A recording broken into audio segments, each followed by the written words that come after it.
Welcome to Fit and Sane podcast, where strength meets success. I'm your host Paula, and in today's episode we have a very special guest joining us. I'm also so happy to say this is our very first episode, and I could not imagine a more perfect guest for this episode. He is currently absolutely crushing it in IT industry, but that is not where his journey started. He transformed his life from fitness to IT, which seems like a completely two different fields. But also, I'm very excited to say that he is my personal biggest supporter as well. So please welcome my lovely husband, Markus Lindblad. Thank you for having me. Hello! So before we dive into today's episode, I have to ask you, Yes. let's do a shot. Sure, we can do shots. What shots are we doing? A special ones. Special so shots. to those Okay. who are listening, these are ginger shots. There's no alcohol. It's completely healthy and free of All right. percentages. Are you ready? Yeah, cheers. Cheers Let's to do a this. good episode. To have a good episode. Ugh. Well, that's spicy. That just never gets better. No. It's always getting spicy. That's for sure. Thank you. Are you ready? Oh, I'm ready. Let's do this. So before we are going to talk about your journey and Sure. all your experiences, I have a quick rapid fire question round for you. Okay. So 5 questions, just answer as fast as you can. Sure. First thing that comes to your mind. Yeah. Okay. Let's do this. If you could describe your job in one word, what would it be?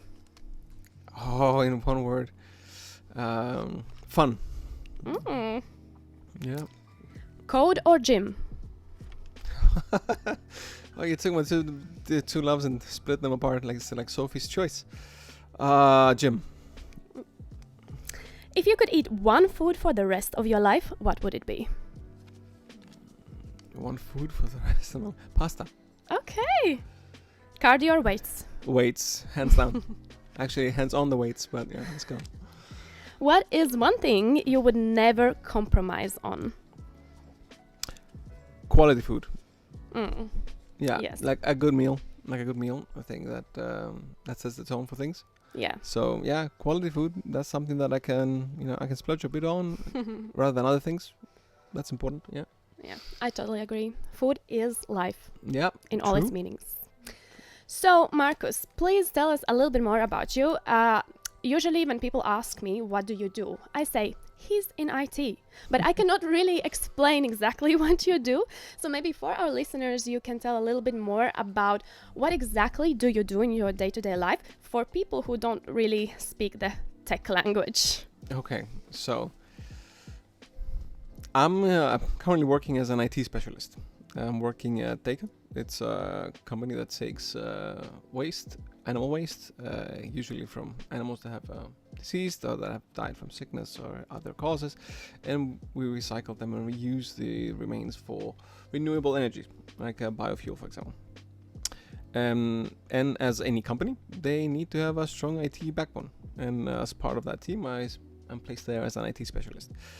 What I do is, from a helicopter view, it has to do a lot with IT security. That's something that's paramount for any corporation, but especially also for Data. Especially nowadays. Especially nowadays with the lay of the land as it is. What I do usually is what I see myself doing is problem solving, and what I love doing is problem solving. That's where IT comes into play for me.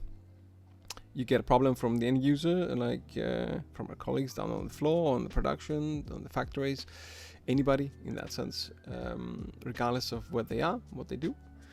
There's some technology means in the way, for the most part at least.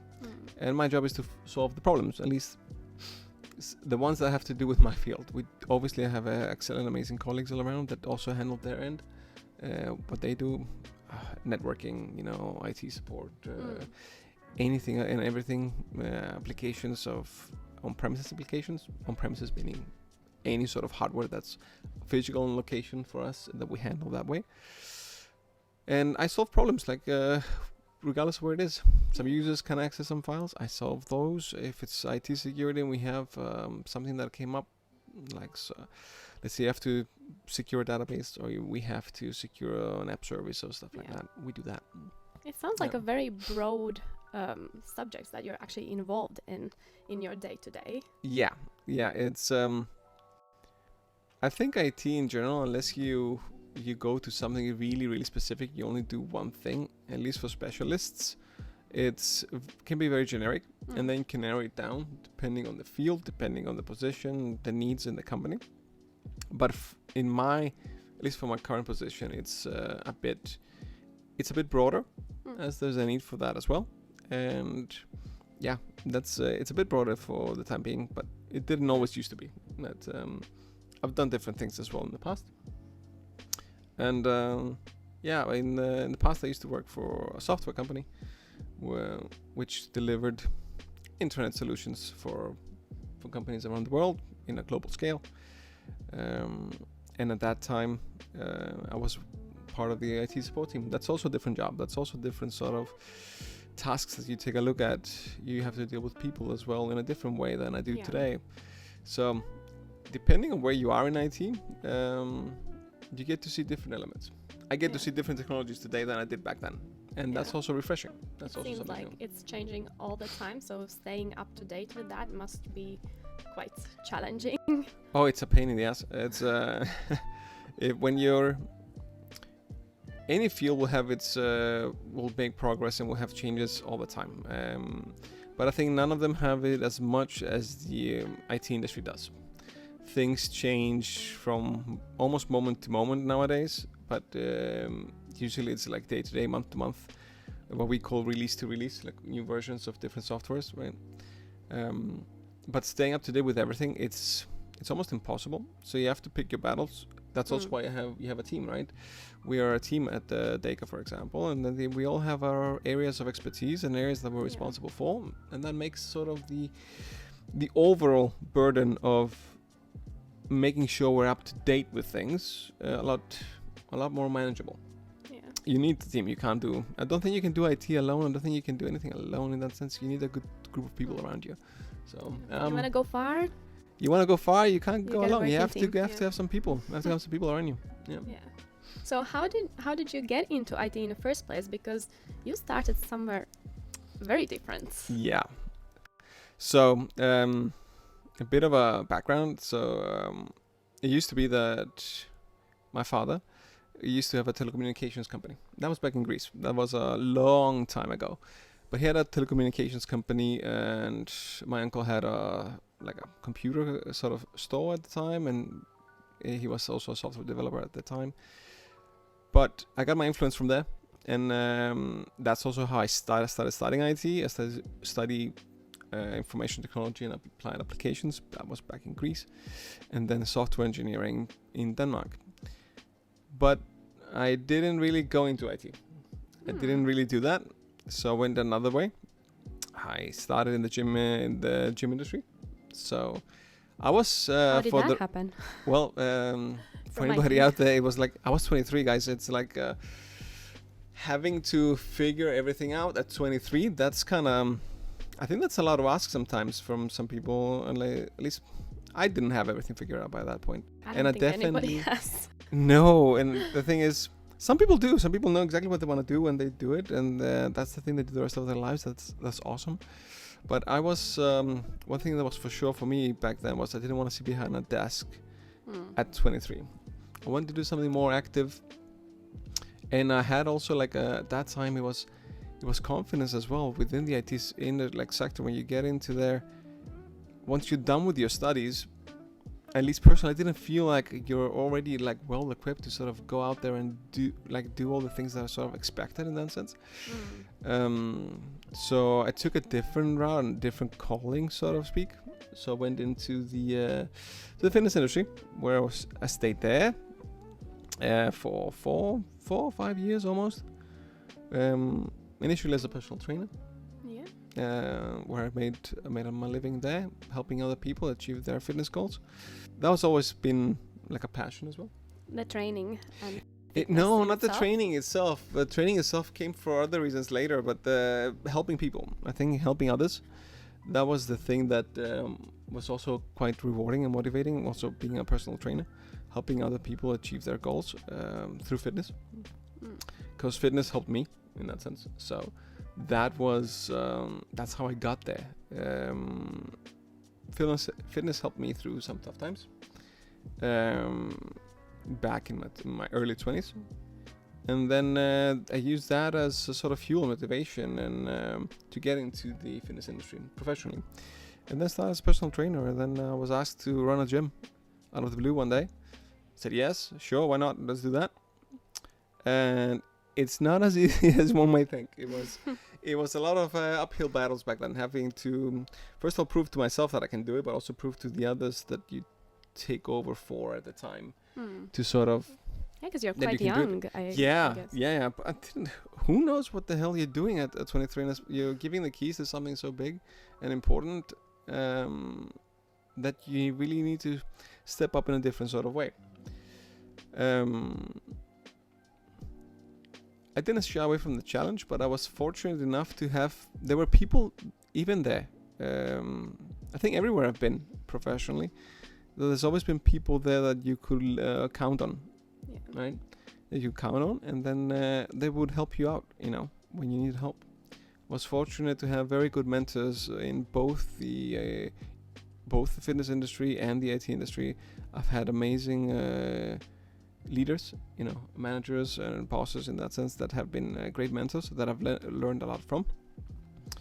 And yeah, that also helped me throughout the fitness industry, which I loved. Like 4 or 5 years I did that. That was great. That's also where I met you. And that's also where I've met a lot of, friends nowadays. I make connections. I feel like all my friends are from the gym. Yeah, right. Where else are you going to meet somebody? Like you're there. Like at least for me back then, it was almost like a 24/7 thing. You lived and breathed fitness back then. Go to work in the morning, train afterwards for 2-3 hours, and then go home, eat your fitness meals, so to speak, and then chill for a little bit just to go back and do it all over again. You do that for a few years, but for me, at least for a professional perspective, I needed also to challenge my mind. So I needed problems to solve, and I think. Was there not enough? Oh, there's always going to be problems. There was always enough problems. The thing is, when the problems become too easy, when you develop sort of a routine, when you've done something for long enough, then you can do it with your eyes closed. So I got to a point where I could predict my day. Like I knew exactly what's going to happen if something happens. It's too routine and not enough challenges after that. So once you reach a certain point, at least if you're like me out there and you're listening, like you might relate that you'll need the next challenge. You need something else to do. And I feel like within the fitness industry, I did almost everything. Like I've competed.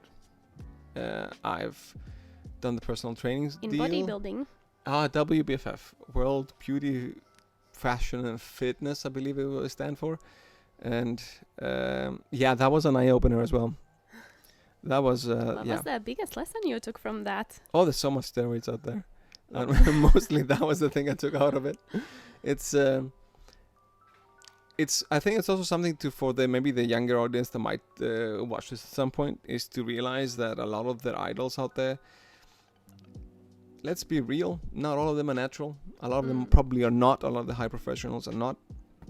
And without, when I got there and you're in the backstage and you're talking to your fellow athletes that are there, and you hear the commentary that's going, what they're doing, what they're taking, this and that, and you see the actual human beings in front of you, that you're like, okay, holy crap, it's actually a thing. It's not just something you hear or read about or have suspicion about, right? So you decided you didn't want to play that game, or did you? No, I did not. I did not want to play. I did not want to be part of that. I don't think that was a road I wanted to go down on. I think for me, fitness is about improving yourself, right? But as soon as you start adding that sort of substance into your body, like steroids, for example, to enhance your physique, then you're sort of it's almost like using cheat codes in a video game, right? It's like in the video game you do no harm, it's fine, you can do you have your fun, but in the real world, it can have very negative consequences for your physical health and for those around you as well. Like we usually sometimes forget the people around us because it's such a selfish sport, bodybuilding. How many people and couples have broken up because of the prep? Oh yeah, prep is that was also intense. That was also something that the actual experience is fun, but I don't think that prep mode is something that I resonate really with now, coming back to it, like after looking back. It was pretty intense. It was a lot of intensity. It takes a lot of discipline, I guess. Oh yeah, that's where discipline, yes, but I think also mental fortitude to go through it. Because you reach points where I remember to today where they were hangry guys. That's real. That's a thing, especially when you're on low calories or you're doing excruciating trainings and you're working at the same time, like full-time jobs, and you're going through it. And hats off to those out there that compete full-time and they do it, regularly, multiple, performances in a year. Because even the pros up there, even those that they're using external substances to achieve their goals, it also takes mental fortitude, it takes training, it takes dieting. It's not that they're not doing all that, right? But I think the mental fortitude to sort of withstand the pressure that comes with and on your body and not fall off from track. Goal in mind. Yeah, it's it takes a lot. So yeah, that was rough. So having competed, having ran a gym, done the personal training part, coached others, mentored others.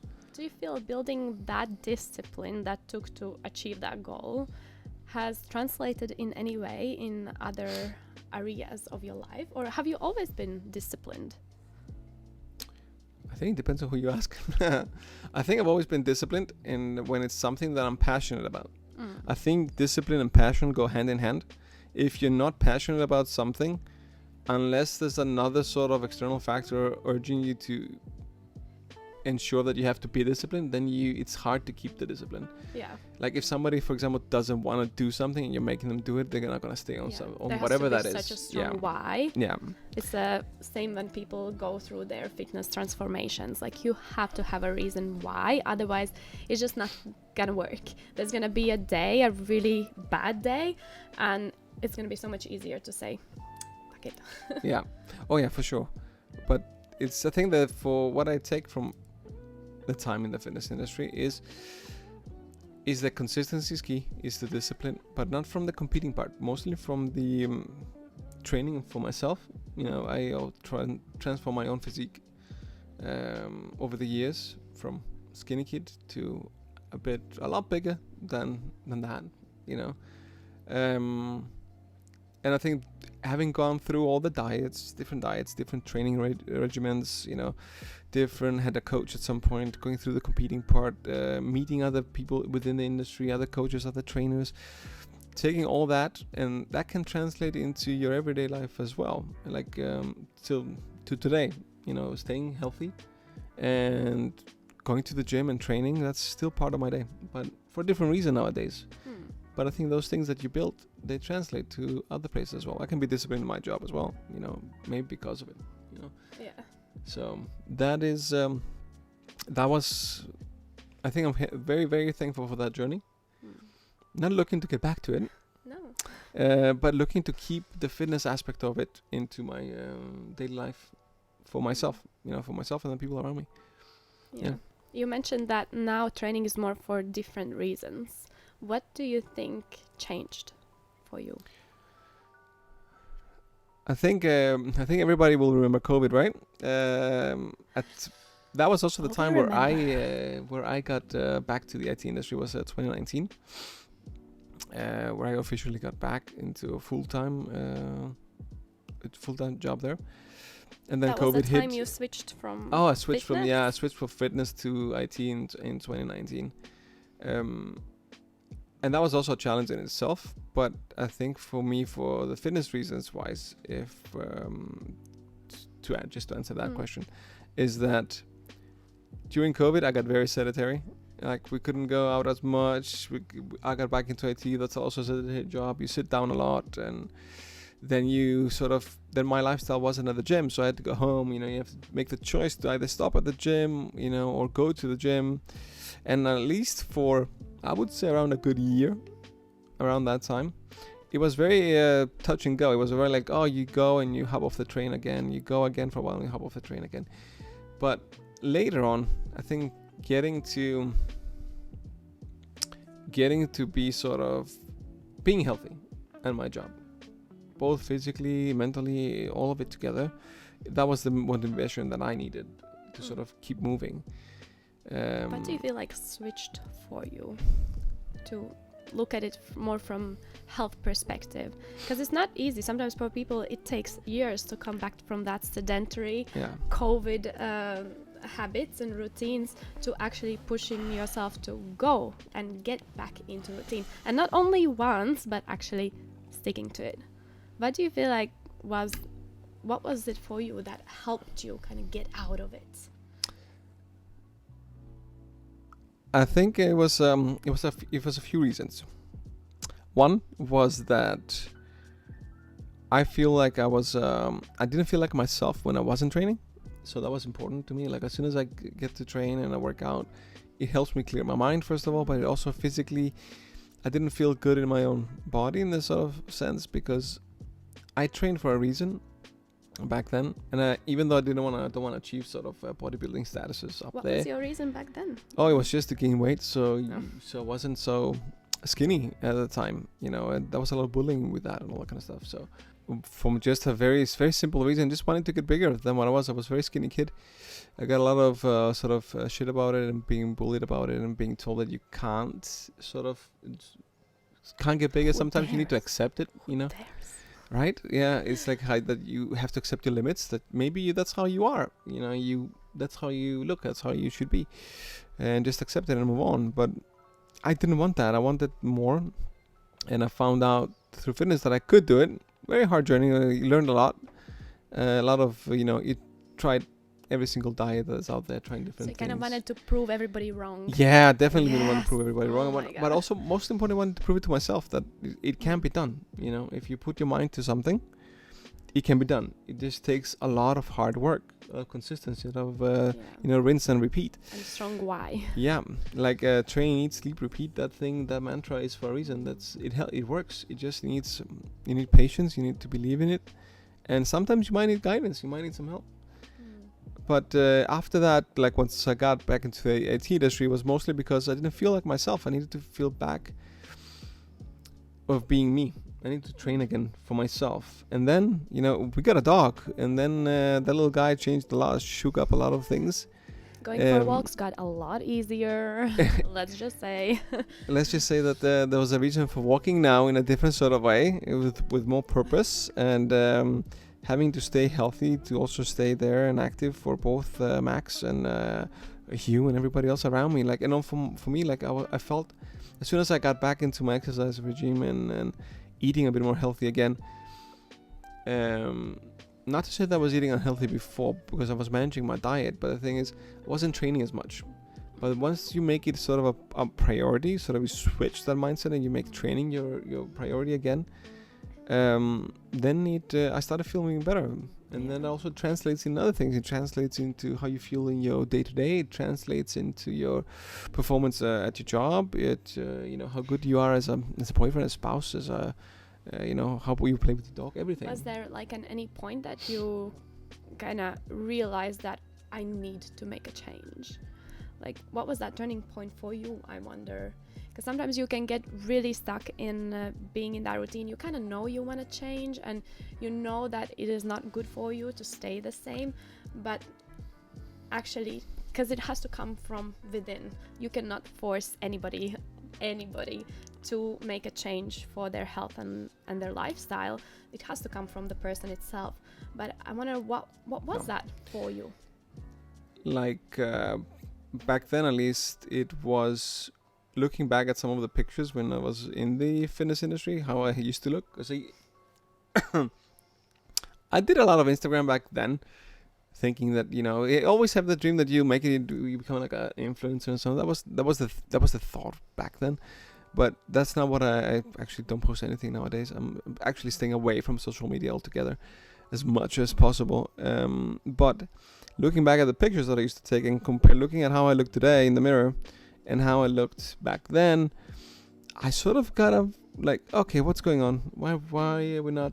I don't need to be in exactly that same shape, you know, competition ready to go on stage, but being sort of physically, I felt that was more me than who I was back then. And then more recently, sort of thing, fitness translates into different, not just the physical, it translates also to the mental. So giving you mental clarity, helping you manage, you know, helping manage stress, helping manage anxieties, helping to manage different sort of aspects.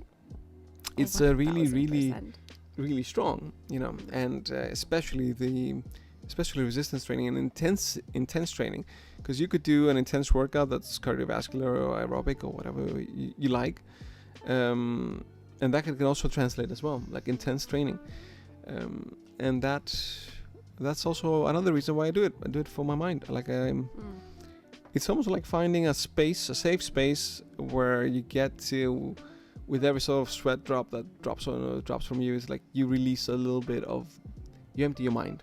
Oh, 1000%. And that gets you to rest and recover, so you can focus again. Because my day-to-day job is not that physical; it's still sedentary. So use your mind a lot to solve problems, to think, to you know, Google stuff, you know, and then that helps you sort of relax. That is a very good point, because sometimes people who work sedentary jobs, they kind of feel the tiredness, the cognitive tiredness, but the physical is not the same. And I know that many people are going to want to say that it's really tiring and they feel tired to go and train after a long and tiring day, but the mental and the physical tiredness is not the same thing. And sometimes you do need to move your body and get moving, even though you are cognitively tired. You do need to move your body. For sure. And one of the things is like even going for a walk.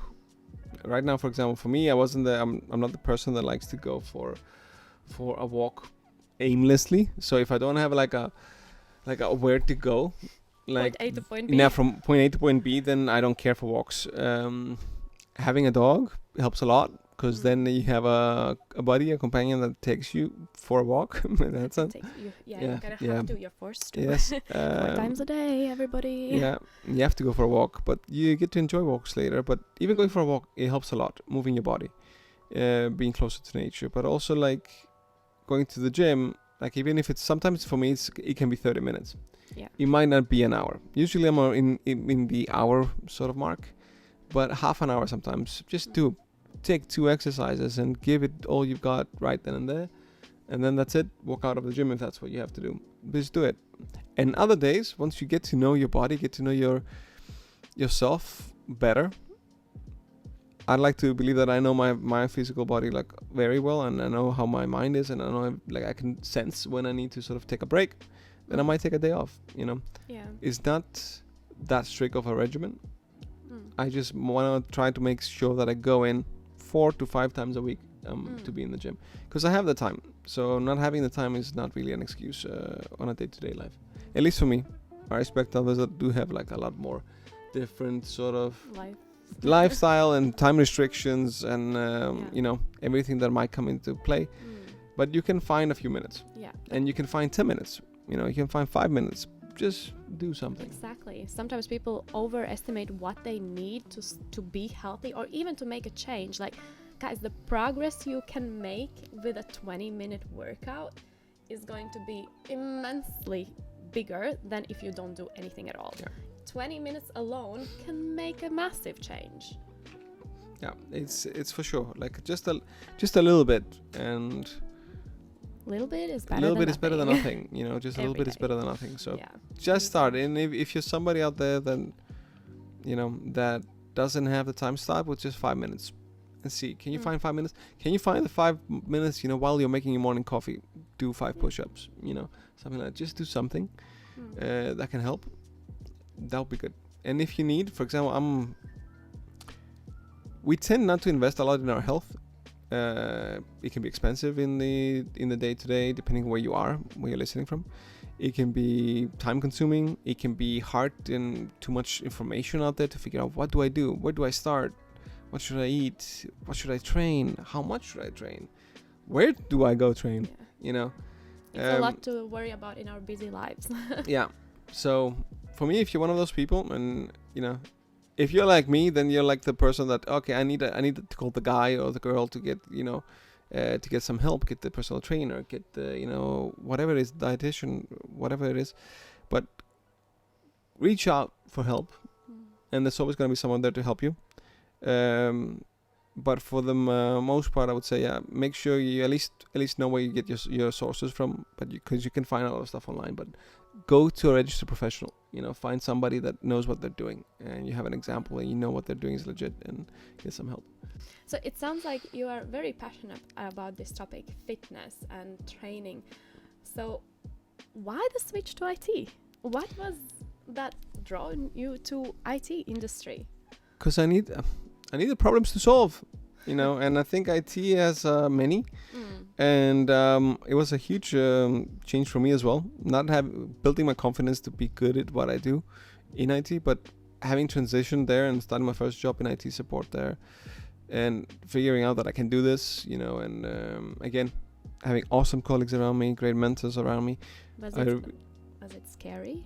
Oh, for sure it was. For sure it's scary. Who likes change? Like who out there, if you ask, likes change? You have change necessary though, right?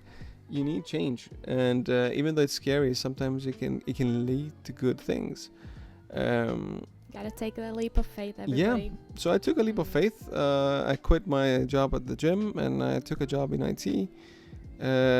Just get my foot in the door, but give me some problems to solve, because what I discovered within IT is like, and maybe also that's something that I need to maybe touch upon, because there might be others listening that might feel the same way. At 23, I didn't know what I was good at. You know, you listen from your parents, you listen from people around you, what you might be good at, what they think you're good at, or what your friends think you're good at, or what you end up thinking yourself you might be good at, or what your social sort of surroundings guide you to be good at, right? Yeah. But I didn't know for sure with 100% certainty where I was talented, what was I meant to do, you know. Do you know now? What is your strength? Like I like to help people, that's for sure. So I had to have some sort of component in there that does that in some sort of way. In fitness, you know, it was more direct, more specific to that field. In IT, it's more about helping colleagues with their issues, or helping, you know, customers on the other end with their issues, depending on where I was, you know. But problem solving, I needed to use my mind. I figured out that I was good at sort of structure, organizations, of figuring out how to break problems down and solve them, you know.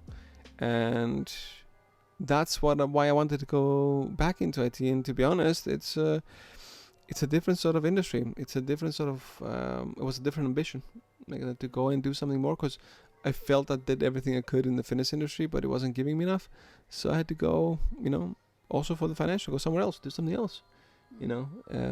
So I felt stuck, and then I said, okay, if I feel stuck and I felt like I wasn't being, you know, it wasn't satisfying me, I need to take a leap of faith and do something else.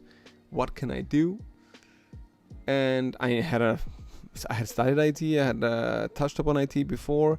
I was still doing some IT, you know, on my free time, just for myself.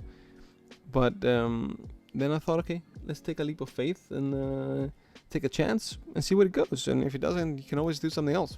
Was it scary, or was it like, okay, I'm just jumping in it, or did it take some time to actually kind of convince yourself this is the right move? No, I kind of knew it was the right move, but it was very scary, you know, to do it, because you don't know. And that's the thing, it's the unknown, right? When we don't know something, it can be scary. But I just do it. When I have to, for me personally, is when I have to do something, I just do it. Do it anyway. You know, do it scared. Do it scared, but do it, and then see where it lands, of course. Yeah. Are you happy with your job today? Oh yeah. I love what I did today, and I love where I'm at today. not just for my employer and where I'm at, but also where the kind of phase of life where it's at. And having spent more years now within the IT industry, having gone through different challenges, again, learned so much. And guys, this is the message for everybody. Like at school, we might not learn nearly enough, but at work, when you get there, even if you're scared, because if I was back to 23 now, I don't know if I would.